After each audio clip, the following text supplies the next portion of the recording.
ഒരു ബ്രേക്കപ്പ് ആണ്, ഫോർച്ചുനേറ്റ്ലി ഒരു ബ്രേക്കപ്പ് ആണ് എന്നെ തിയേറ്ററിലേക്ക് നയിച്ചത്.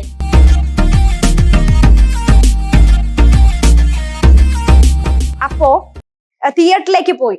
തിയേറ്ററിൽ പോയി കഴിഞ്ഞപ്പോ I felt something for the first time in my life, എൻ്റെ ലൈഫ്. ആ ഫസ്റ്റ് പെർഫോമൻസ് തന്നെ അയ്യോ അതൊരു വല്ലാത്തൊരു തരം ട്രാൻസ് ആയിരുന്നു. ശാസ്ത്ര സാഹിത്യ പരിഷത്തിന്റെ തെരുവ് നാടകങ്ങൾ ഉണ്ടാവാറുണ്ടല്ലോ ഓരോ വർഷവും ഇങ്ങനെ ഒരു പ്രത്യേക സബ്ജക്റ്റുമായിട്ട് ബന്ധപ്പെട്ട്. അപ്പോ അന്ന് ആ സമയത്ത് ഉണ്ടായിട്ടുള്ള ഇഷ്യൂ രോഹിത് വെമുലയുടെ ആത്മഹത്യയും അതുമായിട്ട് ബന്ധപ്പെട്ടുള്ള സിറ്റുവേഷൻസ് ഒക്കെ നടന്നുകൊണ്ടിരിക്കുകയാണ്. അപ്പോ ഞാന് തിയേറ്ററിൽ പെൺകുട്ടികൾ വളരെ കുറവാണ്. അതുകൊണ്ട് തന്നെ നമ്മൾ ഫെസ്റ്റ് പോയി നിൽക്കുന്ന സമയത്ത് നമ്മൾ ഒരു പെർഫോമിങ് എനർജി നമുക്ക് കിട്ടിക്കഴിഞ്ഞു കഴിഞ്ഞാൽ നമ്മുടെ ചുറ്റും ഇരിക്കുന്ന ഒരു വാവുമായി പോകും. അങ്ങനത്തെ ഒരു എലമെന്റ് തിയേറ്ററിനുണ്ട്. അതിപ്പോ ആണുങ്ങൾ കുറെ ഉണ്ട്, പെൺകുട്ടികൾ കുറവാണ്. എന്റെ സിറ്റുവേഷനിൽ അത് തന്നെയാണ് സംഭവിച്ചു. ഇവർ കുറെ നാളായിട്ട് ഒരു പെൺകുട്ടീനെ അന്വേഷിച്ചുകൊണ്ടിരിക്കുകയായിരുന്നു. ഞാൻ എങ്ങനെയോ കറങ്ങി തിരിഞ്ഞ് അവിടെ വന്ന് വിട്ടു. ഫസ്റ്റ് ഡയലോഗ് എന്റെ എല്ലാ ഫ്രസ്ട്രേഷനും വെച്ചുകൊണ്ട് ഞാൻ ഫസ്റ്റ് ഡയലോഗ് പറഞ്ഞപ്പോ തന്നെ വാ യു ആർ എന്ന് പറഞ്ഞു. അത് ഭയങ്കര ഒരു എന്താ പറയാ തെറാപ്യൂട്ടിക്കൽ പ്രോസസ് ആയിരുന്നു എന്നെ സംബന്ധിച്ചിട്ട്. ഞാൻ സ്റ്റേജിൽ ഒരു സംഗീത ശില്പമുണ്ട്. ആ സംഗീത ശില്പത്തിന്റെ അകത്ത് എന്താ ദ്രൗപദി, കുറേ ശക്തരായിട്ടുള്ള സ്ത്രീ കഥാപാത്രങ്ങൾ, രോഹിത് വെമുലേന്റെ അമ്മ, അങ്ങനെ എനിക്ക് ഓർത്തെടുക്കാൻ പറ്റുന്നില്ല. അപ്പൊ ഇതെല്ലാം ചേർത്ത് വെച്ചിട്ടുള്ള അതിന്റെ സെന്ററിൽ ഞാനാ പെർഫോം ചെയ്തുകൊണ്ടിരിക്കുന്നത്. തെയ്യൊക്കെ എടുത്ത് കെട്ടുന്ന ഒരു സീനൊക്കെ വരുന്നുണ്ട്. പ്രോപ്പ് ഈ തിയേറ്ററിന് വേണ്ടി ചെയ്തിട്ടുള്ള പ്രോപ്പ്. അപ്പൊ ഇത് ചെയ്തുകൊണ്ടിരിക്കുന്ന സമയത്ത് സ്റ്റേജിൽ നിന്നുകൊണ്ട് കിട്ടുന്ന എന്റെ ബോഡി, എന്റെ എക്സിസ്റ്റൻസ്, അത് ഭയങ്കര വണ്ടർഫുൾ ആയിട്ടുള്ള ഒരു സംഗതിയാണെന്ന് നമ്മൾ ഫീൽ ചെയ്യുന്ന. അതായത് അത് മതിയായിരുന്നു, ആ എനർജി മതി for the rest of the life. നിങ്ങൾ എന്ത് തന്നെ ആയിത്തീരുന്നതിനും ആ എനർജി ഭയങ്കര ഒരു ബൂസ്റ്റ് ആവുന്നത്. അങ്ങനെയാണ് തിയേറ്ററിലോട്ട് വരുന്നത്. അങ്ങനെ തിയേറ്റർ ഈ ജേർണി കഴിഞ്ഞു കഴിഞ്ഞിട്ട് വന്ന് നിൽക്കുമ്പോഴാണ് ഫെയർവെൽ പരിപാടി ഉണ്ടാകുന്നത്. അപ്പൊ ഞാനന്ന് സ്വാഭാവികമായിട്ടും അവിടെ നിന്നു. ഫെയർവെൽ ഡേയിൽ ഞാൻ അവിടെ നിന്നു. എനിക്കറിയില്ല, ഞങ്ങൾ എന്തൊക്കെയോ ചെയ്തു. കള്ളു കുടിച്ചിട്ടുണ്ടായിരുന്നു, പുക വലിക്കുന്നുണ്ടായിരുന്നു, ക്ലാസ്സുകളെല്ലാം കയറുന്നുണ്ടായിരുന്നു, മണ്ടയ്ക്ക് വലിഞ്ഞു കയറി, എവിടേക്കൊക്കെയോ കയറി, അവസാനം തളർന്ന് കുഴഞ്ഞ് നേരം വെളുത്തോ. വേറെ ഒരു ഇൻസിഡൻസ് അതിന്റെ ഇടയ്ക്ക് ഉണ്ടാകുന്നില്ലേ. പകല് ഞാൻ ഒരു 7 മണിയോട് കൂടി, അതുവരെ എന്റെ 2-3 ഫ്രണ്ട്സ് ഉണ്ടായിരുന്നു. അവരൊക്കെ ഇരുന്ന് കള്ളൊക്കെ ഫിറ്റൊക്കെ ഇറങ്ങി പോയിട്ട് ഇങ്ങനെ എനിക്ക് വേണ്ടി കാവലിരിക്കും എന്ത് ചെയ്യണമെന്ന് അറിയാണ്ട്. അവര് പോയി കഴിഞ്ഞപ്പോ ഞാൻ നേരെ വിമൻ റെസ്റ്റ് റൂമിൽ പോയി റെസ്റ്റ് ചെയ്തുകൊണ്ടിരിക്കുന്ന രംഗത്തിലേക്ക് ആദ്യം കോളേജിൽ ഒരു അധ്യാപിക കടന്നു വരുന്നു. എന്താ ഇവിടെ എന്ന് ചോദിച്ചു. ഞാൻ പാളിപ്പോയി. രാവിലെ 7 മണിക്ക് എനിക്ക് എന്താ കോളേജിൽ കാര്യം എന്ന് ചോദിച്ചാൽ ഒന്നും പറയാനില്ലല്ലോ. പക്ഷെ ഞാൻ കാരണം ഉണ്ടാക്കി പറഞ്ഞു. ഞാൻ അതിന്റെ തലേ ദിവസം വേറെ സ്പേസ് നിൽക്കുമായിരുന്നു. ഇപ്പൊ വീട് കൊല്ലത്താണ്, ചേച്ചിയുടെ വീട്ടിലാണ് അന്ന് നിന്നോണ്ടിരുന്നത്. അപ്പൊ അങ്ങോട്ട് എത്തിപ്പെടാൻ പറ്റാത്തതുകൊണ്ട് നേരെ രാവിലെ ഇവിടെ ഇപ്പൊ വന്നതേ ഉള്ളൂ എന്ന് പറഞ്ഞു. അപ്പൊ അവിടെ എന്തൊക്കെയോ ഈ ചെക്കന്മാര് എന്താ പറയാ, ഈ ആണുങ്ങളെ പറ്റിയിട്ട് പറയാൻ തുടങ്ങി കഴിഞ്ഞുണ്ടല്ലോ. Sorry again my dear gentlemen. അവരെ കോളേജ് കുറെ കന്നന്തിരിവ് കാണിച്ചു വെച്ചിട്ടുണ്ടായിരുന്നു. ഗ്ലാസ് തല്ലി പൊട്ടിക്കുക, ജനൽ തല്ലി പൊട്ടിക്കുക, ബെഞ്ചൊക്കെ ഭയങ്കര ഇതാക്കി ഇടുക, അങ്ങനെ കുറെ അക്രമങ്ങൾ ചെയ്തു വെച്ചിരിക്കുക. പ്ലസ് അവിടുന്ന് ഒരു ലാപ്ടോപ്പോ കമ്പ്യൂട്ടറോ എന്തോ കാണുവാനും ഇല്ല. അപ്പൊ രാവിലെ നടക്കാൻ വന്ന സമയത്ത് കാണുന്ന രംഗം ഇതാ. ഒരു പെൺകുട്ടി അവിടെ റെസ്റ്റ് റൂമിൽ ഇരുന്ന് ഉറങ്ങുന്നു, എന്തൊക്കെയോ കന്നന്തിരിവുകളൊക്കെ നടന്നിട്ടുണ്ട്. എത്രയും വേഗം അവളെ പൊക്കി അകത്താക്കുക. അങ്ങനെ അവരെന്നെ പൊക്കി അകത്താക്കി. സുഹൃത്തുക്കളെ, വിമൻ സെല്ലിൽ നിന്ന് വണ്ടി വരുന്നു, ജീപ്പി കയറ്റി പോകുന്നു. അപ്പൊ എനിക്ക് മനസ്സിലാകുന്നില്ല എന്നെ എന്തിനാ കൊണ്ടുപോകുന്നത്, എന്താ ഞാൻ ചെയ്ത് തെറ്റെന്നുള്ള എനിക്ക് മനസ്സിലാവുന്നില്ല. അങ്ങനെ അകത്തിടാനാണെന്നുണ്ടെങ്കിൽ എന്റെ ഒപ്പം അന്ന് രാത്രി നിന്നിട്ടുള്ള എല്ലാരും പിടിച്ച് അകത്തിടണ്ടേ. അവരല്ല, ഞാനാണ് പ്രശ്നക്കാരി. നമ്മളിപ്പം ഈ മൾട്ടി ലെയേഴ്സ് ഉണ്ടല്ലോ, അതായത് ഈ സൊസൈറ്റി എന്നുള്ള ഈ ആണ്, പെണ്ണ്, ദളിത്, മറ്റത്, മറിച്ചത്, ട്രാൻസ്ജെൻഡർ, ക്വയർ, ഇങ്ങനെയൊക്കെ കുറെ സെക്ഷൻസ് വെക്കുന്നുണ്ട്. ഈ സെക്ഷൻ ഓരോന്നും ഓരോ ആളുകളിലും കൊടുക്കുന്നത് വലിയൊരു കുരുക്കാണ് കൊടുക്കുന്നത്. ഇതിൽ നിന്ന് അഴിച്ചഴിച്ചഴിച്ചഴിച്ചഴിച്ച് നമ്മുടെ ഉള്ളിലുള്ള നമ്മൾ എന്താണെന്നുള്ള ഒരു നൂല്, അല്ലെങ്കിൽ നമ്മൾ എന്ന് പറയുന്ന ഒരു സ്പെക്ട്രത്തിനെ നമ്മൾ എടുക്കാൻ വേണ്ടി തന്നെ വലിയൊരു കാലഘട്ടം ചെലവാകും. ഒപ്രസ്ഡ് കമ്മ്യൂണിറ്റീസിന് ഏത് തരത്തിൽ, അത് ആണായിക്കോട്ടെ, പെണ്ണായിക്കോട്ടെ, ക്വയർ ആയിക്കോട്ടെ, ആരും ആയിക്കോട്ടെ, ഒപ്രസ്ഡ് കമ്മ്യൂണിറ്റിയിൽ പെട്ട ആളുകൾക്ക് ഈ കുരുക്കഴിച്ച് ഇതാണ് ഞാൻ ആഗ്രഹിക്കുന്ന ജീവിതം എന്ന് പറഞ്ഞ് ജീവിക്കാൻ നമ്മളെ സമ്മതിക്കില്ല എന്നുള്ളതാണ് ഒരു ഭയങ്കര മോശമായിട്ടുള്ള ഒരു റിയാലിറ്റി. ഓക്കെ, ഞാൻ നേരത്തെ പറഞ്ഞ് പോസ് ചെയ്തത് എന്റെ കോളേജ് കാലഘട്ടത്തിലുള്ള ഇതാണല്ലോ. ഞാൻ ഇങ്ങനെ ഒരുപാട് സ്റ്റോറീസ് ഇത് ചെയ്യുന്നില്ല. അപ്പോ അന്നത്തോടു കൂടി ലൈസൻസ് കിട്ടി, എന്തും ചെയ്യാം എന്നുള്ള അവസ്ഥയിലോട്ട് ഞാൻ കാണാവുന്നതിന്റെ പീക്ക് ഞാൻ കണ്ടു. അതോടുകൂടി കോൺഫിഡൻസ് ആയി, കോൺഫിഡന്റ് ആയിട്ട് പുറത്തേക്ക് ഇറങ്ങാൻ തുടങ്ങി, എൻഗേജ് ചെയ്യാൻ തുടങ്ങി, ഓപ്പൺ ആയിട്ട് കാര്യങ്ങൾ സംസാരിക്കാൻ തുടങ്ങി. അപ്പോഴൊക്കെ ഓരോ കാര്യങ്ങൾ 1 by 1 ആയിട്ട് ചെയ്യുമ്പോഴും പ്രശ്നം ഉണ്ടാകുന്നത് വീട്ടിലാണ് കേട്ടോ. അമ്മയും ഞാനും ഉള്ള സ്പേസിൽ ഫാമിലിയാണ് ഏറ്റവും ആദ്യം നമ്മൾ എന്താ പറയാ ഇതിന്റെയൊക്കെ ഇമ്പാക്ട് നമുക്ക് കിട്ടുക ഫാമിലിയിൽ നിന്നാണ്. അതിപ്പോ ആരാണോ നമ്മുടെ ഒപ്പം ഉണ്ടാവുക അവരുടെ അടുത്ത് നിന്ന് എന്തായാലും നമുക്ക് പ്രഷർ കിട്ടും. അവരുടെ ആയിട്ടുള്ള കോൺട്രഡിക്ടറി പോയിന്റ് വരുമ്പം കലഹമാണ്. ബേസിക്കലി നമ്മൾ തിരിച്ച് വീട്ടിലെത്തിക്കഴിഞ്ഞാൽ നമുക്ക് സമാധാനം ഇല്ലാത്ത അവസ്ഥ. ഓക്കെ, അപ്പൊ അങ്ങനെ പോകുന്ന സമയത്ത് പുറത്തേക്ക് വരുന്നു പുതിയ ഐഡിയോളജീസ്. കോളേജ് കഴിഞ്ഞോടുകൂടി തന്നെ പുതിയ വർക്കിംഗ് ഏരിയാസ്. എറണാകുളത്ത് ഒരു ഇൻഫോ പാർക്കിലൊക്കെ ഒരു 6 മാസത്തെ എക്സ്പീരിയൻസ് ഉണ്ട്. അതോടുകൂടി എനിക്ക് മനസ്സിലായി എനിക്ക് വേറെ ഒന്നും ചെയ്യണ്ട, നേരത്തെ കണ്ടെത്തിയതുപോലെ തന്നെ നാടകം തന്നെ ചെയ്താൽ മതി. നേരെ പോയി ആ ജോലി ക്വിറ്റ് ചെയ്ത് ഓപ്പോസിറ്റ് ഉള്ള ഒരു കടയിൽ പോകുന്നു. ആദ്യം ചെയ്യുന്ന പണി, സെൽഫിന് വേണ്ടി ആദ്യം ചെയ്യുന്ന പണി മൊട്ടയടിക്കുക എന്നുള്ളതാണ്. ട്രാവൽ ചെയ്യാൻ തുടങ്ങി മെല്ലെ മെല്ലെ. അപ്പോഴൊക്കെ ഈ ഞാൻ റെപ്രസെന്റ് ചെയ്യുന്ന എന്റെ സ്ഥലം വളരെ ബ്യൂട്ടിഫുൾ ആയിട്ടുള്ള, വളരെ സാധാരണക്കാരനായിട്ടുള്ള, ജെന്യൂൻ ആയിട്ടുള്ള ആളുകൾ. അവർക്ക് അറിയില്ല ഈ സൊസൈറ്റിയുടെ ഈ കോംപ്ലക്സിറ്റി പാർട്ടിനെ പറ്റിയിട്ട് അവർക്ക് അറിയത്തില്ല. അവർക്ക് അവരുടെ ആയിട്ടുള്ള വിശ്വാസങ്ങൾ, അവരുടെ ആയിട്ടുള്ള ദൃഢമായിട്ടുള്ള ബന്ധങ്ങൾ. പക്ഷെ എനിക്ക് ഇതൊക്കെ പ്രശ്നങ്ങളായിരുന്നു. ഞാൻ സ്ഥിരമായി അമ്മയോട് വഴക്കുകൂടുകയും, അമ്മ ഒരു നല്ല ആളല്ല, എന്റെ ചുറ്റുമുള്ള ആളുകളൊന്നും നല്ല ആളുകളല്ലേ, നിങ്ങളൊക്കെ പൊട്ടക്കിണറ്റിലെ തവളകളാണെന്ന് ഞാൻ അവരെ കുറ്റപ്പെടുത്തിക്കൊണ്ടിരിക്കുക. അങ്ങനെയായിരുന്നു കുറെ കാലം പൊയ്ക്കൊണ്ടിരുന്നത്. എന്ത് പറഞ്ഞു കഴിഞ്ഞാലും അടി പോയിട്ട് തിരിച്ചു വന്നു കഴിയുമ്പോൾ അടി. പക്ഷെ ഈ പറയുന്ന പോലെ കല്ല് നേരത്തെ പറഞ്ഞ പോലെ നമ്മൾ പുറത്തോട്ട് ഇറങ്ങുമ്പോൾ നമ്മൾ ഫേസ് ചെയ്യുന്ന വേറൊരു സാധനം എന്ന് വെച്ചാൽ ഇതിന്റെയൊക്കെ ഭാഗമായിട്ടുണ്ടാകുന്ന ഒരു ഗിൽറ്റ് ഫീൽ ഉണ്ട്. നമുക്ക് വീട്ടിൽ ഇരിക്കാതെ ഇറങ്ങി പോകേണ്ടി വരുന്ന ഒരു അവസ്ഥയില്ലേ, നമുക്ക് എങ്ങനെ ഹാപ്പി ആയിട്ടിരിക്കാൻ പറ്റും? പക്ഷെ നമ്മൾ പോകുന്ന സ്ഥലങ്ങൾ we have to be happy, we have to be like presentable, confident. അങ്ങനെ അല്ലാന്നുണ്ടെങ്കിൽ നിങ്ങൾക്ക് മീറ്റ് ചെയ്ത് നിൽക്കാൻ പറ്റത്തില്ല പുറത്ത്. അങ്ങനത്തെ ഒരു വേൾഡിലേക്കാണ് ഞാൻ പിന്നീട് എത്തിപ്പെടുന്നത്. സംഗതി നമ്മൾ എത്തിപ്പെട്ട് നമ്മുടെ ഫീൽഡ് ആർട്ട് ആണെന്നുണ്ടെങ്കിലും any of the space in this society is not at all different from the other. അതിപ്പോ ആർട്ട് ആയാലും ഏത് മേഖലയാണെന്നുണ്ടെങ്കിലും ഒട്ടും ഡിഫറെന്റ് അല്ല എന്നുള്ളത്. പക്ഷെ ഒരു പോയിന്റിൽ ഞാൻ വിശ്വസിച്ചിരുന്നു, ആർട്ട് ഈസ് ലിബറേഷൻ. അത് അങ്ങനെ തന്നെയാണ് കേട്ടോ. ആർട്ട് ഒരു ലിബറേഷൻ, ഒരു പ്രോസസ്സിലൂടെ നമ്മളെ കടത്തി വിടുന്നുണ്ട്. ഏത് തരം ആർട്ട് ചെയ്യുന്നവരാണെങ്കിലും ഒരു ലിബറേഷന്റെ ഒരു പ്രോസസ്, ആ പ്രോസസ്സിലുള്ള സമയത്ത് നമ്മളെ തന്നെ പുതുക്കി പണിയുന്ന ഒരു സംഗതി ആ ആർട്ടിൽ നടക്കുന്നുണ്ട് എന്നുള്ളത് ഞാൻ വിശ്വസിക്കുന്നുണ്ട്. പക്ഷേ അപ്പോ അത് നമുക്ക് മനസ്സിലാവുകയും ചെയ്തിട്ട് നമ്മൾ ആർട്ടിലോട്ട് വന്ന് നിൽക്കുന്ന സമയത്ത് നമ്മൾക്കപ്പോൾ അത് ഉട്ടോപ്പിയാണ്, നമ്മുടെ ഐഡിയൽ സ്പേസ് ആർട്ട്. അതായത് നമുക്ക് സ്വതന്ത്രമായി സഞ്ചരിക്കാം, നമ്മോടൊപ്പം നമ്മുടെ സെയിം ഐഡിയോളജീസ് സംവദിക്കുന്ന സുഹൃത്തുക്കളുണ്ട്. അപ്പോ വളരെ കംഫർട്ടബിൾ ആയിട്ട് മുന്നോട്ട് പോവാം. സ്ട്രഗിൾ ഉണ്ട്, ഫിനാൻസിനും സ്ട്രഗിൾ ഉണ്ട്, ബാക്കപ്പിന് സ്ട്രഗിൾ ഉണ്ട്, എല്ലാത്തിനും സ്ട്രഗിൾ ഉണ്ടെങ്കിലും at least I can be my self എന്ന് പറയുന്ന അവസ്ഥയുണ്ട്. ആ അവസ്ഥയിൽ കയറി നിൽക്കുമ്പോൾ എനിക്കെല്ലാം ഓക്കെയാ, അടിപൊളിയാ, ഞാൻ എല്ലാം സൂപ്പറാ. പക്ഷേ അവിടുന്നാണ് the second time in my life cast, നീ വരുന്ന സാധനം എന്താണെന്നുള്ളതും നിന്റെ ജെൻഡർ എന്താണെന്നുള്ളതും ഒരു വശത്ത് നമ്മളിങ്ങനെ ഈ ജെൻഡർ ആണെന്നുള്ളത് അടിച്ചു പരത്തി ഷേപ്പ് ആക്കാൻ നോക്കുന്നു, ഒരു സമയത്ത് നമ്മളെ വേറെ വഴിക്ക് വലിച്ചു നീട്ടി കൊണ്ടുപോകുന്നു. ഞാന് സ്കൂൾ ഓഫ് ഡ്രാമ ഈ പറഞ്ഞ പോലെ കുറെ ട്രാവൽ ചെയ്തു, തിയേറ്ററിന്റെ ഒപ്പം പോകുന്നു, മേരി ക്യൂറി എന്ന് പറയുന്ന ഒരു പ്രൊഡക്ഷൻ ചെയ്തു. എനിക്ക് ഒരു പോയിന്റ് കൂടെ പറയാണേ. അച്ഛൻ അസുഖമായിരുന്ന സമയത്ത് റേഡിയോളജി ഇതില് റൂമിന്റെ അകത്തേക്ക് എന്നെ കേട്ടില്ലായിരുന്നു. അത് പ്രസവിക്കാത്ത പെൺകുട്ടികൾ അകത്ത് കയറി കഴിഞ്ഞാല് മറ്റേ ക്യാൻസർ ഉണ്ടാവാനുള്ള, ഗർഭാശയത്തിലൊക്കെ ക്യാൻസർ ഉണ്ടാവാനുള്ള സാധ്യത ഉണ്ട് എന്നൊക്കെ പറയുമായിരുന്നേ. ഞാൻ പിന്നീട് ഒരു പ്ലേയിൽ അഭിനയിച്ചു, മേരി ക്യൂറി എന്ന് പറഞ്ഞിട്ട് ഒരു പ്ലേയിൽ അഭിനയിച്ചു. അപ്പോഴാണ് ഞാൻ ഹിസ്റ്ററിനെ പറ്റിയിട്ടൊക്കെ കുറച്ചുകൂടെ ബോധതലത്തിലോട്ട് വരുന്നത്. ഈ റേഡിയോ ആക്റ്റീവ് കിരണങ്ങളെ കണ്ടുപിടിക്കാൻ വേണ്ടിയിട്ട് പിച്ച് ബ്ലൻഡ് എന്ന് പറഞ്ഞിട്ട് ഒരു അയിരുണ്ട്. അയിര് എന്ന് പറഞ്ഞാൽ കിലോ ടൺ കണക്കിന് അയിര് കൊണ്ടുവന്ന് വാറ്റി കുറുക്കി കുറുക്കി കുറുക്കി പല തവണ ഫെയിലായി, പിന്നെയും ചെയ്തു, ഫെയിലായി, പിന്നെയും ചെയ്തു, കുറെ എക്സ്പെരിമെന്റ് ചെയ്ത് മേരി ക്യൂറി എന്ന് പറയുന്ന ഒരു ലേഡിയാണ് അതിൽ നിന്ന് റേഡിയോ ആക്റ്റീവ് കിരണങ്ങളെ വേർതിരിച്ചെടുക്കുന്നത്. അതിൻ്റെതായിട്ടുള്ള ഹെൽത്ത് പ്രോബ്ലംസ് അവർക്ക് ഉണ്ടാവുകയും ചെയ്തു പിന്നീടുള്ള കാലത്ത്.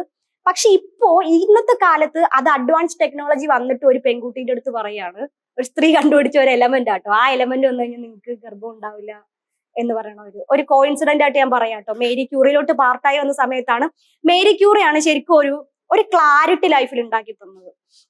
അവരുടെ ലൈഫ് ഭയങ്കര ഇൻസ്പയറിംഗ് ആയിട്ടുള്ള ഒരു ലൈഫാണ്. ജീവിതത്തിൽ ഇഷ്ടം പോലെ കഷ്ടപ്പാടുകൾ ഉണ്ടാകും, പക്ഷെ we have to like shape it out. To the best എന്ന് പറയുന്ന ഒരു അവസ്ഥയിൽ അത് ഭയങ്കര ക്ലാരിറ്റി ആയിരുന്നു അന്ന്. അപ്പോ പുറത്തേക്ക് ട്രാവൽ ചെയ്യാൻ തുടങ്ങുന്നു. ഈ പറയുന്ന പോലെ എന്റെ സുഹൃത്തുക്കളുടെ അടുത്തേക്ക് വരുന്നു, ഭയങ്കര രസമായിട്ട് IFFK പോകുന്നു, നാടകങ്ങൾ ചെയ്യുന്നു. കഷ്ടപ്പാടാണെങ്കിലും ഭയങ്കര രസമുള്ള ഒരു ഒരു ഒരു രസമുണ്ട്, ആത്മാർത്ഥമായിരിക്കാൻ പറ്റുന്നതിന്റെ രസം. ആ രസത്തിൽ ഞങ്ങൾ ചെയ്തോണ്ടിരുന്ന എന്താന്ന് വെച്ച് കഴിഞ്ഞാൽ സാഹിത്യ അക്കാദമി പോയി രാവിലെ തൊട്ട് വൈകിട്ട് വരെ വെറുതെ ഇരിക്കുക, ആരെങ്കിലും വന്ന് പൈസ എന്താ ഇത് തന്നു കഴിഞ്ഞാൽ കഴിക്കും, ഇത് മാത്രമേ ഉള്ളൂ നമ്മുടെ. എത്രത്തോളം എന്താ പറയാ, ഞങ്ങൾ ഇപ്പൊ ഫീൽ ചെയ്യുമ്പോൾ അത് ഭയങ്കര അപകടം പിടിച്ചൊരു ഏരിയ കൂടിയാ. നമ്മൾ ആരെയാ അരക്ഷിതാവസ്ഥയാണ്, നമ്മൾ ആരെയാ മീറ്റ് ചെയ്യുന്നത്, നമ്മൾ ആരെ എന്തിനു വേണ്ട ഡീൽ ചെയ്യേണ്ടതെന്നൊന്നും നമുക്ക് അറിയുന്നില്ല. ഓക്കെ, അങ്ങനെയൊക്കെ പോയിക്കൊണ്ടിരിക്കുകയായിരുന്നു. ഇതൊക്കെ എൻ്റെ അമ്മയ്ക്ക് ഭയങ്കര പ്രശ്നമായിരുന്നു. അവർക്ക് ചുറ്റുപാടുള്ള സൊസൈറ്റി അവരെ ഫോഴ്സ് ചെയ്യുമായിരുന്നു, നിങ്ങളുടെ മോൾ ഇങ്ങനെ പോകുന്നു, മറ്റാണ് മറിച്ചാണെന്ന് പറഞ്ഞിട്ട് ഒരു ഗത്യന്തരം ഇല്ലാണ്ട് ഈ പറഞ്ഞ പോലെ എൻ്റെ അമ്മ ഏറ്റവും ഒരു നിർവാഹം ഇല്ലാത്ത അവസ്ഥയിൽ പോയി പോലീസ് സ്റ്റേഷനിൽ കേസ് കൊടുക്കുകയാണ്. ആ സമയത്ത് ഞാൻ കേരള ഗവൺമെന്റ് ഒരു പ്രൊജക്ട് വർക്ക് ചെയ്തുകൊണ്ടിരിക്കുക കേട്ടോ, 6 ഡേ ടൂർ എന്ന് പറഞ്ഞിട്ട് ട്രിവാൻഡ്രം ടു കാസർഗോഡ് വരെയുള്ളവർ ഞങ്ങൾ എല്ലാവരും ഉണ്ട് ആ പ്രൊജക്റ്റിൽ. അപ്പോ ഞങ്ങൾക്ക് പോലീസ് പ്രൊട്ടക്ഷൻ ഉണ്ട്, ഞങ്ങൾ സർക്കാർ സ്പോൺസേഡ് പരിപാടിയിലാണ് ഞങ്ങൾ പാർട്ടിസിപ്പേറ്റ് ചെയ്തുകൊണ്ടിരിക്കുന്നത്. ഞാൻ ഭയങ്കര പബ്ലിക്കിൽ ഞാൻ ഇങ്ങനെ എല്ലാ സ്ട്രീറ്റിലും പോയി കത്ത് പാടി ഭയങ്കരമായിട്ട് പെർഫോം ചെയ്ത് ഞങ്ങൾ എല്ലാവരും അടിപൊളിയായിട്ട് നിൽക്കുന്ന ടൈം എന്റെ അമ്മ ഭയങ്കര ഒറ്റപ്പെടല ഒന്നാമത്തെ ഉണ്ടായേ. പിന്നെ അതിന്റെ ഇടയ്ക്ക് ലാൻഡ്സ്കേപ്പിൽ ഭയങ്കര പ്രശ്നം ഉണ്ടായി. അതായത് എന്റെ വീട് നിൽക്കുന്ന സ്ഥലം ഇപ്പൊ കടലാണ്. ഞങ്ങള് 5 പേരുണ്ടായിരുന്ന വീട്ടിൽ നിന്ന് ഞങ്ങള് 2 പേരായിട്ട് ചുരുങ്ങി, ഞാനും കൂടെ ഇറങ്ങി പോന്നു കഴിഞ്ഞപ്പോ വീട് കടലെടുത്തു. അങ്ങനത്തെ കുറെ സിറ്റുവേഷൻസ് ഒക്കെ വന്നു. അപ്പൊ അമ്മ ഇതൊക്കെ ഒറ്റയ്ക്കാണ് ഫേസ് ചെയ്തുകൊണ്ടിരുന്നത്. അതിന്റെ ആയിട്ടുള്ള അമ്മേനെ സപ്പോർട്ട് ചെയ്യാൻ പറ്റാത്ത ഗിൽറ്റ് ഫീൽ ഒക്കെ എനിക്കുണ്ടായിരുന്നു. അതും വെച്ചിട്ടാണ് ഞാൻ വർക്ക് ചെയ്തുകൊണ്ടിരുന്നതൊക്കെ. അമ്മ നിർവാഹം ഇല്ലാണ്ട് കേരള പോലീസിൽ കൊണ്ടുപോയി പരാതി കൊടുക്കുകയാണ് എന്റെ മോളെ കാണാനില്ല എന്ന് പറഞ്ഞിട്ട്. അവരങ്ങനെയല്ല പോയത്, പോലീസിന്റെ അടുത്ത് ഹെൽപ്പ് ചോദിച്ചിട്ടാ ചെന്ന്. എന്റെ മോൾ എന്റെ ഒപ്പം നിൽക്കുന്നില്ല, അവൾ എന്തൊക്കെയോ ആക്ടിവിറ്റീസിലുണ്ട്, അവൾ ഡ്രഗ് യൂസ് ചെയ്യുന്നുണ്ടെന്ന് തോന്നുന്നുണ്ട്, അവൾക്ക് നാടകമാണ്. എന്റെ അമ്മയൊന്നും എന്നെ ഒരു നാടകക്കാരിയായിട്ട് പ്രതീക്ഷിച്ചിട്ടേ ഇല്ല. അവിടുത്തെ ഉണ്ടായിരുന്ന SI ഉണ്ട്, ഒരു മഹാനുഭാവനുണ്ട്. മഹാനുഭാവൻ എന്റെ അമ്മേനെ വളരെ മനോഹരമായിട്ട് സഹായിക്കുകയാണ്. നിങ്ങൾ ഇങ്ങനെ ഇരിക്കൂ, നമുക്ക് അവളെ എന്തെങ്കിലും ചെയ്യാം, നമുക്ക് സഹായിക്കാമെന്ന് പറഞ്ഞിട്ട് ഞാൻ ഈ പ്രോഗ്രാം കഴിഞ്ഞ് തിരിച്ച് വീട്ടിൽ വരുന്ന ദിവസം അമ്മ എൻ്റെ അടുത്ത് അധികം സംസാരങ്ങളൊന്നും ഇല്ല, ഒന്ന് പോലീസ് സ്റ്റേഷൻ വരെ പോകണം, അത്യാവശ്യമാണ്. അപ്പൊ എനിക്ക് അടുത്ത ദിവസം ട്രിവാൻഡ്രത്ത് ഒരു പരിപാടി ഉണ്ട്. ഞാൻ പറഞ്ഞാ വരാം. ഞങ്ങൾ തമ്മിൽ അപ്പം അത്ര രസത്തിലൊന്നും ആയിരുന്നില്ല. നേരെ പോലീസ് സ്റ്റേഷനിൽ പോകുന്നു. അപ്പോ ഈ ചെല്ലുന്നിടം എന്നെ മൊത്തത്തിൽ അങ്ങ് അടിമുടി മാറ്റാൻ പ്രിപ്പയർഡ് ആയിട്ടിരിക്കുകയാണ് കേട്ടോ. ഞാൻ ചെല്ലുന്നിടം അവരെന്റെ അടുത്ത് ചോദ്യങ്ങളായിട്ട് ചോദിക്കുന്നു, നിങ്ങൾ ഫെമിനിസ്റ്റ് ആണോ? ഞാൻ പറഞ്ഞ അല്ല, I don't know what feminism is. എനിക്ക് അറിയത്തില്ല. ആകാൻ താല്പര്യം ഉണ്ടോന്ന് ചോദിച്ചാൽ ആകാനൊക്കെ താല്പര്യമൊക്കെ ഉണ്ട്, പക്ഷെ എനിക്ക് ഫെമിനിസം എന്താണെന്ന് അറിയത്തില്ല. അത് വലിക്കാറുണ്ടോ, ഇത് വലിക്കാറുണ്ടോ? ഇല്ല. എല്ലാവരും കള്ളു കുടിക്കാറുണ്ട്, പുക വലിക്കാറുണ്ട്, അക്സെപ്റ്റ് ചെയ്തു. അത് ഒരു 18 വയസ്സുള്ള ഒരു പൗരനുള്ള അവകാശമാണല്ലോ. അങ്ങനെയൊക്കെ പറഞ്ഞു. ഓക്കെ, ഒരു കുഴപ്പമില്ല, നമുക്ക് ഒരു ടെസ്റ്റ് ഉണ്ട്, ഒരു മെഡിക്കൽ ടെസ്റ്റ് ആണ്, അതില് നമുക്കൊന്ന് ചെക്കപ്പ് ഒന്ന് ചെയ്ത് നോക്കാം, എന്നിട്ട് നിങ്ങൾക്ക് അടുത്ത ദിവസം പരിപാടിക്ക് പൊയ്ക്കോ എന്ന് പറഞ്ഞിട്ട് നേരെ ഒരു ഇന്നോവ കാറൊക്കെ എടുത്തിട്ട്, ഞാനും അമ്മയൊക്കെ ആദ്യമായിട്ടായിരിക്കും അപ്പൊ കാറിൽ കയറി ഇരിക്കുന്നത്, നേരെ പോകുന്നത് തിരുവല്ലയിലുള്ള ഏതോ ഒരു മെന്റൽ അസൈലത്തിലേക്കാണ്. അവിടെ ചെന്ന സ്പോട്ടിലാണ് എനിക്ക് മനസ്സിലാവുന്നത് ഐ ആം ട്രാപ്ഡ് എന്നുള്ള അവസ്ഥ മനസ്സിലാവുന്നു. എനിക്ക് ഫോണില്ല അപ്പൊ കയ്യില്, സുഹൃത്തുക്കളെ കോണ്ടാക്ട് ചെയ്യാൻ നോക്കിയിട്ട് നടക്കുന്നില്ല. ഒരു 21 ദിവസം അവിടെ കിടന്നു. അവിടെ ട്രീറ്റ്മെന്റ് ഒക്കെ എടുക്കേണ്ടി വന്നു. ചെന്നപ്പോ തന്നെ ഹൈ ഡോസ് എന്തോ ഒരു സംഗതിയാണ് എന്റെ ശരീരത്തിന്റെ ഉള്ളിലേക്ക് അവർ കുത്തി. ഇത്ര നീളമുള്ള ഒരു ചില്ല് കുപ്പിയിടാവത്ത്. എന്റെ ഇഷ്യൂ എന്താ, ഞാൻ ഒരു സൈക്യാട്രിസ്റ്റിനോടോ ഒരു സൈക്കോളജിസ്റ്റിനോടോ സംസാരിച്ചിട്ടില്ല. അവിടെ ഞാൻ ചെല്ലുന്ന സമയത്ത് ഇതേപോലുള്ള സമയം നഴ്സസ് മാത്രമേ ഉള്ളൂ. നേരെ കൊണ്ട് എന്നെ ലോക്ക് ചെയ്യുന്നു. അപ്പോഴാണ് ആ വാർഡിന്റെ ഉള്ളിലോട്ട് കയറുമ്പോഴാണ് ഞാൻ എന്തോ സീനുള്ള സ്ഥലത്താണ് വന്ന് പെട്ടിരിക്കുന്നെന്ന് അറിയുന്നത്. അപ്പോൾ നേരെ എന്നെ കയറ്റുന്ന ICUവിലേക്കാ. വേറെ വർത്തമാനമൊന്നുമില്ല, വർത്തമാനത്തിനുള്ള സ്പേസ് ഒന്നുമില്ല. ഞാനും എനിക്കിപ്പോൾ ഡോക്ടറിനെ കണ്ട് എൻ്റെ ചെക്കപ്പ് കഴിഞ്ഞ് തിരിച്ചു പോരാന്നുള്ള മൈൻഡിലിരിക്കുക. ഞാൻ ചെല്ലുന്ന വാർഡില് ഇങ്ങനെ സ്ത്രീകളൊക്കെ കുറെ പേര് ഇങ്ങനെ ഗാഠനിദ്ര എന്നൊക്കെ പറയില്ലേ, അങ്ങനെ കിടന്നുറങ്ങുക. അതിലൊരു ചേച്ചി എഴുന്നേറ്റ് നിൽക്കുന്ന സമയത്ത് ആ ചേച്ചിയുടെ കണ്ണ് ഇങ്ങനെ ഇരിക്കും ബൾക്കിയായിട്ട്. മോൾ എന്താ ഇവിടെ, മോൾ ആരാ ഇങ്ങോട്ട് കൊണ്ടുവന്ന് ചോദിച്ചിരിക്കുന്ന സമയത്താണ് എനിക്ക് മനസ്സിലായത് ഞാൻ പെട്ട് സുഹൃത്തുക്കളെ, ഞാനൊരു മാനസികാരോഗ്യ കേന്ദ്രത്തിലാണെന്നുള്ളത്. അവിടെ കിടന്ന് ബഹളം ഉണ്ടാക്കി. എനിക്കറിയാം ഞാൻ എന്താണെന്നുള്ളത് എനിക്കറിയാം. പക്ഷെ ഞാൻ ഇത്രയും വലിയ ആളുകളെ ഞാൻ എന്ത് പറഞ്ഞ് പ്രൂവ് ചെയ്യിക്കാൻ? എൻ്റെ കയ്യിൽ ഒരു എവിഡൻസും ഇല്ല. എൻ്റെ കയ്യിൽ ഇപ്പം പഠിച്ച കോളേജിൽ നിന്ന് ഞാൻ 8 പേപ്പറേ ഉണ്ടായിരുന്നുള്ളൂ എനിക്ക് എഴുതിയെടുക്കാൻ. അത്രയും മോശം സിറ്റുവേഷനിലൊക്കെ കൂടെ ഞാൻ എഴുതിയില്ല, ഞാൻ ഉപേക്ഷിച്ചു. എനിക്ക് ആ ഡിഗ്രി എനിക്കിനി വേണ്ട എന്നുള്ള ഉപേക്ഷിച്ചിട്ടാണ് എനിക്ക് തിയേറ്റർ പഠിക്കണം, തിയേറ്റർ ഞാൻ ചെയ്യുന്നുള്ള കോൺഫിഡൻസിൽ ഇറങ്ങി വരുന്നത്. ആ സമയത്തൊക്കെ എനിക്ക് നന്നായിട്ട് ഏൺ ചെയ്യാനും പറ്റുന്നുണ്ടായിരുന്നു എന്നുള്ളതാണ് കാര്യം. ഒരുപാട് ഓപ്പർച്യൂണിറ്റീസ് ഉണ്ടായിരുന്നു തിയേറ്ററിൽ, പെൺകുട്ടികൾക്ക് കൊണ്ട് ഒരുപാട് ഓപ്പർച്യൂണിറ്റീസ് ഉണ്ട്. ഞാൻ അവിടെ 21 ദിവസം കിടന്നു. അപ്പോൾ എനിക്ക് വേറൊരു കാര്യം മനസ്സിലായി എന്താണെന്ന് വെച്ച് കഴിഞ്ഞാൽ, ഈ മാനസികാരോഗ്യ കേന്ദ്രം എന്ന് പറഞ്ഞ അവിടെ ചില സ്ത്രീകൾക്കൊന്നും ഒരു കുഴപ്പമില്ലെന്നേ. ഈ പ്രായമായി കഴിയുമ്പോൾ നമ്മുടെ വീട്ടിലെ അമ്മമാരൊക്കെ പറയുന്ന കാര്യങ്ങളില്ലേ, അതൊക്കെ അവരും പറയുന്നുള്ളൂ. എനിക്ക് അവരൊക്കെ ഭയങ്കര നോർമലായിട്ടാ, ഒരു അക്രമം ഒന്നും ചെയ്യുന്നില്ല. അതിൽ ഒരു അമ്മ മാത്രമേ ഉള്ളൂ കേട്ടോ. ആ അമ്മയുടെ തലയിൽ എന്തോ വീണിട്ട് ഫുൾ കയ്യിൽ നിന്ന് പോയൊരു അമ്മ ഉണ്ടായിരുന്നു. ആ അമ്മേനെ മാത്രം ഇടയ്ക്കിടയ്ക്ക് സെഡേഷൻ കൊണ്ടുപോകും. ആ അമ്മ ഇങ്ങനെ പാറിപ്പറന്ന് നടക്കും. ബാക്കിയുള്ളവരൊക്കെ ഭയങ്കര അവരെ കുറിച്ച് സംസാരിക്കുന്നുണ്ടായിരുന്നു. എങ്ങനെയാണ് അവരിവിടെ എത്തിപ്പെട്ടത്, എന്താണ്, അതിലൊക്കെ ഒരു ആണുങ്ങളും ഉണ്ടായിരുന്നു കേട്ടോ. അവരങ്ങോട്ട് വിട്ടിട്ടുണ്ടായിരുന്നു. സോറി അഗെയിൻ ഫ്രണ്ട്സ്, ഓരോ സ്റ്റോറിയിലുണ്ടായിരുന്നു. അപ്പൊ പിന്നെ 21 ദിവസം അവിടെ കിടന്നു. ആ സമയത്താണ് എൻ്റെ സ്കൂൾ ഓഫ് ഡ്രാമയിലെ അഡ്മിഷൻ നടന്നുകൊണ്ടിരിക്കുന്നത്. അപ്പൊ ഇവരൊക്കെ കയറി. ഇവർക്കൊന്നും എന്നുമായിട്ട് യാതൊരു ബന്ധവുമില്ല. അപ്പോൾ ഇവർക്കറിയാം ഞാൻ ഒരു വർഷമായിട്ട് വെയിറ്റ് ചെയ്തുകൊണ്ടിരിക്കുകയാണ് സ്കൂൾ ഓഫ് ഡ്രാമയിൽ കയറാൻ എന്നുള്ളത്. ഞാൻ അവരുടെ അടുത്ത് കെഞ്ചി പറഞ്ഞു, എനിക്ക് പോകണം, എന്നെ വിടൂ. അപ്പോൾ പറഞ്ഞു, സൈക്കോളജിസ്റ്റ് എന്നോട് പറഞ്ഞത്, നീ നാടകം ചെയ്യില്ല, നീ വേറെ ഏതെങ്കിലും പ്രൊഫഷൻ എടുക്കാൻ തയ്യാറാണെന്നുണ്ടെങ്കിൽ നിന്നെ ഇപ്പം തന്നെ ഡിസ്ചാർജ് ചെയ്യാം എന്നുള്ള ലെവലിലാണ്. എൻ്റെ സൈക്യാട്രിസ്റ്റ് വന്നിട്ട് ഇതൊക്കെ ശരിയായിക്കോളും. ഇതാണ് സൈക്യാട്രിസ്റ്റും ഞാനും കൂടെ ഉള്ള ഒറ്റ കോൺവെർസേഷൻ. കുഴപ്പമില്ല കേട്ടോ, എല്ലാം ശരിയായിക്കോളും. എന്നിട്ട് ഇയാൾ കുറേ മരുന്ന് എനിക്ക് എഴുതി തന്നു. ഇയാൾ പറഞ്ഞിട്ടാണ് ആ ഡ്രിപ്പൊക്കെ കുത്തിക്കയറ്റിയെന്നൊക്കെ തോന്നുന്നുണ്ട്. ഞാൻ എഴുന്നേക്കുന്ന സമയത്ത് എനിക്ക് ബോധമൊന്നുമില്ല. എൻ്റെ ഡ്രസ്സൊക്കെ മാറി, ഞാൻ മൂത്രത്തിയൊക്കെ കുതിർന്ന് കിടക്കുക പിറ്റേന്ന് രാവിലെയൊക്കെ എഴുന്നേക്കുന്ന സമയത്ത്. 21 ദിവസം അവിടെ കിടന്നു. പിന്നാണ് ഞാൻ അവിടെ ഇന്റേൺഷിപ്പിന് MSW ഒരു കുട്ടി വന്നപ്പോൾ ആ കുട്ടി വഴി സ്കൂൾ ഓഫ് ഡ്രാമയിൽ അഡ്മിഷൻ്റെ കാര്യത്തിൻ്റെ അപ്ഡേറ്റ് തിരക്കി. അപ്പോൾ അവളാണ് പറഞ്ഞത്, എടാ ഡേറ്റ്സ് ഒക്കെ ആയി, അപ്ലൈ ചെയ്യേണ്ട ഡേറ്റ്സ്. അപ്പം ഞാൻ ഇങ്ങനെ അവർ സൈക്കോളജിസ്റ്റിനെ പോയി, അതും ഒരു സ്ത്രീയാണ്. അവർ പറഞ്ഞു, മോളെ എനിക്കും ഉണ്ടാനിയെത്തി, നീ എന്തിനാ ഇങ്ങനെ നാടകത്തിൻ്റെ പിന്നാലെ പോയി ഭാവി നശിപ്പിക്കുന്നത് എന്നൊക്കെ പറഞ്ഞ്. ആ സമയത്താണ് കടൽ ആക്രമണം നടക്കുന്നതും എൻ്റെ അമ്മയ്ക്ക് ഒരു ഡെങ്കിപ്പനി ഉണ്ടാവുന്നു. അപ്പോൾ ഞാൻ പറഞ്ഞു, എനിക്കിനി നിൽക്കാൻ പറ്റത്തില്ല, എനിക്ക് പോയി, I have to be there. എൻ്റെ അമ്മയ്ക്ക് വേറെ ആരുമില്ല. അപ്പോൾ നിന്നെ ലീവിൽ വിടുന്നു എന്നും പറഞ്ഞിട്ട് ഞാൻ ലീവിൽ ഇറങ്ങി. വീട്ടിൽ ചെന്നപ്പോൾ അമ്മ ക്യാമ്പിലാണ്. അപ്പം ഇവിടെയൊക്കെ നമ്മൾ കടന്നു പോയിക്കൊണ്ടിരിക്കുന്ന സിറ്റുവേഷൻസ് ഉണ്ട്.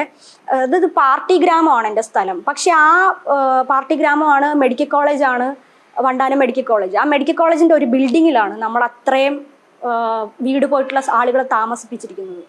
ഒരു പ്രൊട്ടക്ഷനും ഇല്ല, ഭയങ്കര ഒരു പ്രൈവസി ഇല്ല. ഒരു കുടുംബത്തിൽ 4, 5, 6 പേരൊക്കെ ഉണ്ടാവും. എല്ലാവരും ഒരേ ഇതിൽ. നമുക്കൊക്കെ എന്താ പറയുക, അറ്റ്ലീസ്റ്റ് നമ്മളൊക്കെ ഒരു പരിഗണന എന്ന് പറയുന്ന സാധനം ഉണ്ടല്ലോ. ഫണ്ടില്ലാത്തതിൻ്റെ അല്ല, അതിന് അർഹമായിട്ടുള്ള വകുപ്പുകളില്ലാഞ്ഞിട്ടല്ല, ആർക്കും ഈ ഏരിയ അതിങ്ങനെയാണ്, അതിങ്ങനെ തന്നെ പോവുള്ളൂ, അതിങ്ങനെ തന്നെ പോയാൽ മതി എന്നുള്ള മൈൻഡ് സെറ്റിലാണ് വില്ലേജ് ഓഫീസർ അടക്കം വരുന്നത്. നിങ്ങൾക്ക് ഇത്രയൊക്കെ കിട്ടുന്നില്ലേ, എന്നിട്ട് നിങ്ങൾക്ക് പോരെ എന്നുള്ളതാണ് അവർ ചോദിക്കുന്നത്. നഷ്ടപരിഹാരത്തിന് പൈസ കിട്ടുന്നുണ്ട്. പിന്നെ ആ സമയത്ത് ഫ്ലഡ് കടന്നുകൊണ്ട് കുറേ സാധനങ്ങൾ നമുക്ക് കിട്ടിയിട്ടുണ്ടായിരുന്നു. അപ്പം ഇതൊക്കെ പോരെ എന്നുള്ളതാണ് ഇവർ ഞങ്ങളടുത്ത്, ഈ ഉദ്യോഗസ്ഥർ ഞങ്ങളടുത്ത് ചോദിച്ചുകൊണ്ടിരിക്കുന്നത്. പക്ഷെ ഞങ്ങൾക്ക് നഷ്ടപ്പെട്ട എന്താണെന്ന് വെച്ച് കഴിഞ്ഞാൽ, ഇവർ കണക്കിടുന്നതിനെക്കാട്ടി ഒക്കെ വ്യാപ്തിയുള്ളതാണ്. അതായത് ഞാൻ ആദ്യം പറഞ്ഞ പോലെ ഞങ്ങളുടെ വിശാലമായിട്ടുള്ള കടല്, ആ മണൽപ്പുറം, ആ തെങ്ങും തോപ്പ്, ഞങ്ങളുടെ വീടുകൾ വളരെ വിശാലമാണ്. നമുക്കെന്ന് പറഞ്ഞാൽ പഞ്ചാര മണൽ പ്രൈവറ്റ് ബീച്ച് ഓൺ ചെയ്തിരുന്ന ആളുകളാണ് ഞങ്ങൾ. വളരെ എന്താ പറയാ, മാർക്കറ്റിൽ ഇപ്പൊ നമ്മൾ ഭയങ്കര വില കൊടുത്ത് മേടിക്കുന്ന ഞണ്ട്, ചെമ്മീൻ, കണവ, വിലപ്പെട്ട മത്സ്യങ്ങളൊക്കെ ഇല്ലേ, ഇത് നമ്മൾ സീസണലി ഞാൻ എല്ലാ ദിവസവും ഇടിയാ വീട്ടിൽ ചെന്നിട്ട്, എല്ലാ ദിവസവും ഈ മീൻകറി എന്ന് പറഞ്ഞിട്ട്. പക്ഷെ നമ്മൾ അത്ര റിച്ചായിട്ട് ജീവിച്ചുകൊണ്ടിരിക്കുന്ന ഒരു ജനവിഭാഗമാണെന്നേ. നമുക്കൊന്നിനും ഒരു കുറവില്ല, പൈസയ്ക്ക് മാത്രമേ നമ്മുടെ കുറവുള്ളൂ. അല്ലെങ്കിൽ ഈ സൊസൈറ്റി തരണം, അല്ലെങ്കിൽ സൊസൈറ്റി എക്സ്പെക്ട് ചെയ്യുന്ന പ്രിവിലേജിന് മാത്രമേ നമുക്ക് കുറവുള്ളൂ. അതർവൈസ് നമ്മൾ ഫിൽഡ് ആയിരുന്നു നമ്മുടെ ലൈഫിൽ. പിന്നെ അതൊക്കെ ഷിഫ്റ്റായി. അവിടുന്ന് ഒരു കോളനൈസേഷൻ ആണ് വരുന്നത്. ആ കടലെടുത്ത് കുറേ ഏരിയ പോയതോടുകൂടി ഈ പറഞ്ഞ പോലെ കുറേ ഫാമിലീസ് ഉണ്ട്. അപ്പം വീടുകൾ വെച്ച് അപ്പം നമ്മൾ ജനിച്ചു വളർന്ന ഒരു സ്ഥലത്തിനോട് നമുക്കുണ്ടായിരുന്ന ഒരു അഫെക്ഷൻ ഉണ്ടല്ലോ, ഒരു നൊസ്റ്റാൾജിക് എന്നൊക്കെ പറയുന്ന ഒരു സാധനം. അതൊന്നുമില്ല എന്ന് പറയുന്നത് പോയിട്ട് എന്നെ പേഴ്സണലി പറയുകയാണെന്നുണ്ടെങ്കിൽ എൻ്റെ എല്ലാം നഷ്ടപ്പെട്ടിരുന്നു. എനിക്ക് എൻ്റെ അവസാനം ഈ മെൻ്റൽ അസൈലത്തിൽ നിന്ന് കൂടെ ഇറങ്ങിക്കഴിഞ്ഞിട്ട് ഞാൻ രക്ഷപ്പെടാൻ വേണ്ടി ഒരു യാത്രയൊക്കെ നടത്തി. ആ യാത്രയൊക്കെ നടത്തി വന്നു കഴിഞ്ഞിട്ട് ലിറ്ററലി എൻ്റെ SSLC ബുക്ക് പോലെ എൻ്റെ ഇന്ന് ട്രാവലിൻ്റെ ഇടയിൽ നഷ്ടപ്പെട്ടു പോയി കഴിഞ്ഞപ്പോൾ എൻ്റെ ഇടാനുള്ള ഡ്രസ്സ് അല്ലാണ്ട് ഒന്നുമില്ല. ആകെപ്പാടുള്ളത് അമ്മയാണ്. പക്ഷെ ഹാർട്ട്സ് ഓഫ് ടു അമ്മ ഭയങ്കര സ്ട്രഗിൾ ചെയ്ത്, അവർ സ്ട്രഗിൾ ചെയ്യല്ലേ ചെയ്തത്, ചെയ്യുന്ന സ്ട്രഗിളിനെ ഒന്നും അല്ല എടുക്കുന്നത്. അവർക്കൊരു ലക്ഷ്യം ഉണ്ടായിരുന്നു. അവർ ആ ഒറ്റ പാത്തിൽ കൂടെ പോയി. എക്സെപ്ഷണലായിട്ട് നിന്ന എൻ്റെ ഒരു ഏരിയയാണ്. എന്നെ പിന്നെ അമ്മ വിട്ടു, ഇവളോട് ഇനി പറഞ്ഞിട്ട് കാര്യമില്ല എന്ന് പറഞ്ഞിട്ട്. അവരൊരു എയിം വെച്ചു, ഞാനും ഒരു എയിം വെച്ചു. ഞങ്ങൾ 2 സ്ത്രീകൾ വളരെ ഇപ്പോൾ ഗാർഗി ആ തുടക്കത്തിൽ പറഞ്ഞില്ലേ ബ്രില്യൻറ്റ് ഇന്റർനാഷണൽ എന്നൊക്കെ പറഞ്ഞ വാക്കുകൾ പ്രയോഗിച്ചില്ലേ, ശരിക്കും ഞങ്ങളതാ, ബ്രില്യൻ്റാ, ഇന്റർനാഷണലാ. എൻ്റെ അമ്മ ഒറ്റയ്ക്ക് നിന്നുകൊണ്ട്, ഞാൻ എപ്പോഴും കുറ്റം പറയാൻ പറ്റും അമ്മ എന്തിന് ഇങ്ങനെ ചെയ്യാൻ പോയി അങ്ങനെ ഇങ്ങനെ ചെയ്യാൻ പോയി എന്നൊക്കെ പറഞ്ഞു. ഒറ്റയ്ക്ക് നിന്ന് പണിയെടുത്ത് ഒരുപാട് സൈക്കോളജിക്കൽ ഇഷ്യൂസിൽ കൂടെ കടന്നു പോയിട്ടുണ്ട് കേട്ടോ. ഒറ്റയ്ക്ക് ഇന്ന് പണിയെടുത്ത് 4 സെന്റ് സ്ഥലം, ഒരു കോൺക്രീറ്റ് ഇട്ട വീട്, അത് നമുക്ക് നഷ്ടപരിഹാരം ഉണ്ട് 10 ലക്ഷം രൂപയുടെ, അതൊന്നും പത്താത് ഇന്നത്തെ സ്ഥലത്തിന്റെ സാധനങ്ങളുടെയൊക്കെ വിലയ്ക്ക്. അവരെങ്ങനെയോ ഒരു കോൺട്രാക്ടറിന്റെ അടുത്ത് വളരെ സൗമ്യമായി, ചേട്ടാ ഞാൻ ഇങ്ങനെയാണ്, ഞാൻ ഒറ്റയ്ക്കുള്ള, അങ്ങനെയൊക്കെ പ്ലീഡ് ചെയ്തിട്ട് സ്ഥലമൊക്കെ സെറ്റ് ചെയ്ത് ഒരു വീടുണ്ടാക്കി. ഞാൻ ആ വീട്ടിൽ ചെന്ന് കയറുന്ന സമയത്ത് എൻ്റെ അമ്മ 2 ലക്ഷം രൂപയാണ് സേവിങ്സ് ഉണ്ടാക്കി വെച്ചിരിക്കുന്നത്. ഒറ്റയ്ക്ക് ഒരാളൊന്നും ചെയ്ത പണിയാട്ടോ. ആ എന്താ പറയാ, ഇവിടെ ക്യാമ്പില് എല്ലാവരും പോയി, എല്ലാവരും 4, 5, 6 പേരൊക്കെ ഉണ്ട് കുടുംബത്തിൽ. എൻ്റെ അമ്മ മാത്രമേ ഉള്ളൂ ഒറ്റ ഒരാളായിട്ട്. ഞാൻ തൃശ്ശൂർ പഠിക്കുക, അപ്പോൾ ഞാൻ ഇറങ്ങി വന്നു കഴിഞ്ഞിട്ട് ഞാൻ പിന്നെ സീറ്റ് ഒപ്പിച്ചെടുത്തു കേട്ടോ. ഞാനത് വിട്ടുകൊടുക്കില്ല എന്നുള്ള എൻ്റെ തീരുമാനം തന്നെയായിരുന്നു. എങ്ങനെയൊക്കെയോ ഞാൻ എത്തിപ്പെട്ടു. എല്ലാവരും പോയി അവസാനം അമ്മയ്ക്ക് പേടിയാവാൻ തുടങ്ങി. ഒറ്റയ്ക്ക് ഇത്ര, അത് തൊട്ടടുത്ത് മെഡിക്കൽ കോളേജ്, പോസ്റ്റ്മോർട്ടം നടക്കുന്ന ഒരു ഏരിയ, ഒരു വൃത്തിയില്ല, ഒരു സാനിറ്റൈസർ ഒന്നുമില്ല, ഒരു തേങ്ങയില്ലാത്തൊരു സ്ഥലത്ത് ഒറ്റയ്ക്ക് കിടക്കുക. പിന്നെ അപ്പോഴേക്കും എൻ്റെ കോഴ്സും കഴിഞ്ഞു, ഞാൻ തിരിച്ചു വന്നു. ഈ പറയുന്ന പോലെ നമ്മൾ വീട്ടിലേക്ക് 2 ലക്ഷം രൂപ സേവിങ്സോടുകൂടി ഞങ്ങൾ ആ വീട്ടിലേക്ക് കയറി. അതാണ് എൻ്റെ അമ്മയുടെയും സംബന്ധിച്ചിട്ട് എനിക്ക് എൻ്റെ സെൽഫ് കോൺഫിഡൻസ് ഒക്കെ ബൂസ്റ്റ് ആയി തുടങ്ങി അവിടുന്ന്. പിന്നെ എനിക്ക് വേറൊരു ഏരിയ കൂടി ഉണ്ട്, അതുകൂടി പറഞ്ഞു കഴിഞ്ഞാൽ ഇത് കവറപ്പ് ആവുള്ളൂ. അത് സ്കൂൾ ഓഫ് ഡ്രാമയിൽ ജോയിൻ ചെയ്തിട്ടുള്ള ഒരു ഇതിന് ശേഷം കേട്ടോ. അപ്പം ഞാൻ ജോയിൻ ചെയ്യുന്നതിന് മുന്നേ അവിടെ പോയിട്ടുണ്ട്. അപ്പോൾ അവിടെ പോയിട്ടുള്ള സമയത്തൊക്കെ എന്താ പറയുക, ഭയങ്കര രസമുള്ളൊരു സ്പേസാണ്. ആർട്ട്, എപ്പോഴും ആർട്ട് ഡിസ്കഷൻസ്, പൊളിറ്റിക്കൽ ഡിസ്കഷൻസ്, ആർട്ടിനെ കുറിച്ച് ഡിസ്കഷൻസ്, പാട്ട്, you can be like you എന്ന് പറയുന്ന സിറ്റുവേഷൻ. അപ്പോൾ അവിടെ പോയി അഡ്മിഷൻ കിട്ടുന്ന സമയത്ത് അവിടെ നിന്നാണ് 1-on-1 ആയിട്ട് ജെൻഡറിനെയും കാസ്റ്റിനെയൊക്കെ ഇങ്ങനെ ഒന്ന് ഫേസ് ചെയ്യാൻ തുടങ്ങി. അതിന് മുന്നേ വരെയൊക്കെ നമ്മൾ ഐഡന്റിഫൈ ചെയ്തിട്ടില്ല, അല്ലെങ്കിൽ നമുക്കൊരു ക്ലാരിറ്റി ഉണ്ടായിരുന്നില്ല. ഇവിടെ ശരിക്കും ഇപ്പൊ ഇന്റർസെക്ഷണൽ എന്ന് പറയുന്ന ഇതുണ്ടല്ലോ, ഒരു മീറ്റിംഗ് ദ സെക്ഷൻസ് എന്ന് പറയുന്ന ആ ഏരിയ ശരിക്കും സ്കൂൾ ഓഫ് ഡ്രാമയിൽ വെച്ചിട്ട് സംഭവിച്ചിട്ടുണ്ട്. ഞാനിപ്പോൾ സ്കൂൾ ഓഫ് ഡ്രാമേനെ അഡ്രസ്സ് ചെയ്യുന്നത് ലോകത്തിൻ്റെ തന്നെ ഒരു 18 ഏക്കറിലുള്ള ഒരു മിനി വേർഷൻ ആയിട്ടാണ്. അപ്പോൾ സ്കൂളിൽ ജോയിൻ ചെയ്തതിന് ശേഷം അന്നൊക്കെ അത്യാവശ്യം നല്ല, എന്തായാലും അസൈലത്തിൽ നിന്നൊക്കെ വരെ വന്നതാ, നല്ല സെൽഫ് കോൺഫിഡൻസ് ഉണ്ടായിരുന്നു. അതാണ് ഏറ്റവും വലിയ ആയുധമായിട്ടുണ്ടായിരുന്നത്. എൻ്റെ ഒപ്പമുള്ള ആരും അത്രയും വലിയ എക്സ്പീരിയൻസിൽ കൂടെ കടന്നു പോയിട്ടുണ്ടാവത്തില്ല എന്നുള്ള ഒരു ഓവർ കോൺഫിഡൻസ്, അങ്ങനെയും പറയണം. അതിന് ഭയങ്കര മോശം വശങ്ങളും ഉണ്ടായിരുന്നു. അവിടെ പോയപ്പോൾ അവിടുത്തെ സംഗതി എന്താണെന്ന് വെച്ച് കഴിഞ്ഞാൽ 15 സീറ്റുള്ള സ്ഥലത്ത് മൊത്തം 13-14 പേരൊക്കെ ആയിരിക്കും മാക്സിമം ഉണ്ടാവുക. അതിൽ പെൺകുട്ടികളുടെ മാക്സിമം നമ്പർ എന്നൊക്കെ പറയുന്നത് 4ആണ്. അതിൽ എൻ്റെ ബാച്ചിൽ ഞങ്ങൾ 3 പേരെ ഉണ്ടായിരുന്നുള്ളൂ.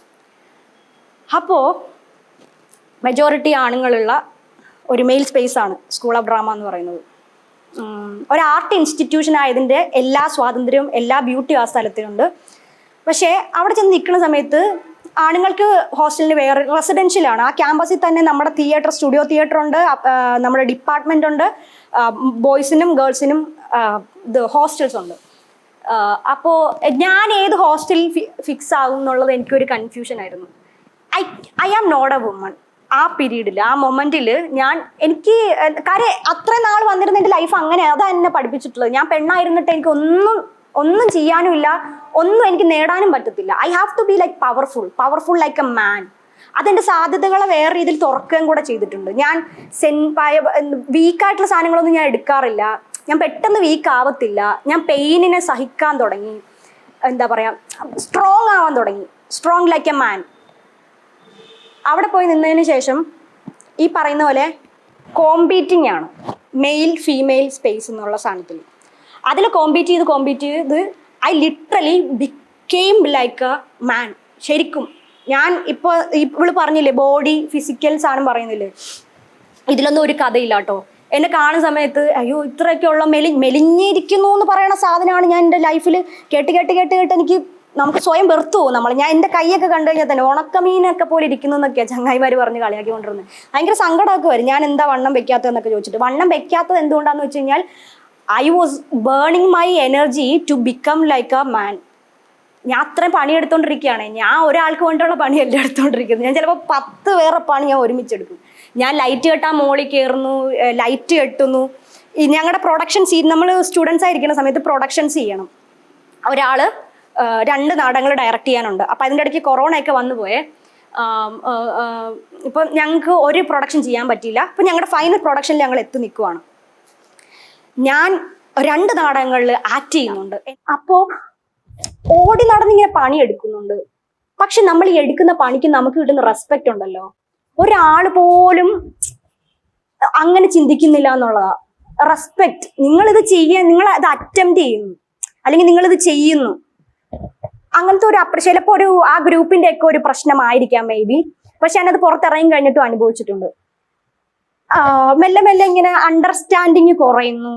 കൂട്ടങ്ങൾ ഉണ്ടാകുന്നിടത്ത് അത് ഒരു മണിയുള്ള ആളുകൾക്ക് ഒരു ഗ്രൂപ്പ് ഉണ്ടാക്കാൻ പറ്റും. നമ്മൾ തന്നെ അറിയാണ്ട് എൻഗേജ്മെന്റ്സ്, നല്ല ഫുഡ് ഒരുമിച്ച് കഴിക്കുമ്പോഴായിരിക്കാം, മേ ബി എന്തെങ്കിലുമൊക്കെ കള്ളു കുടിക്കുമ്പോഴൊക്കെ ആയിരിക്കാം. എനിക്കോ ഇവൾക്കോ ഒന്നും അതിലോട്ടൊന്നും ഒരു ഇൻപുട്ടും കൊടുക്കാൻ പറ്റാത്ത ആളുകളാണ് ഞങ്ങൾ.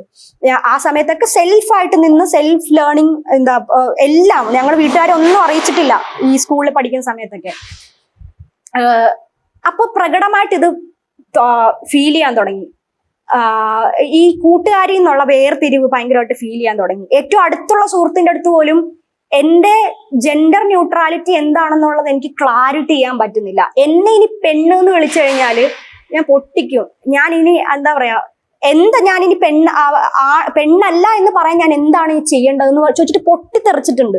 I was not getting any clarity on myself.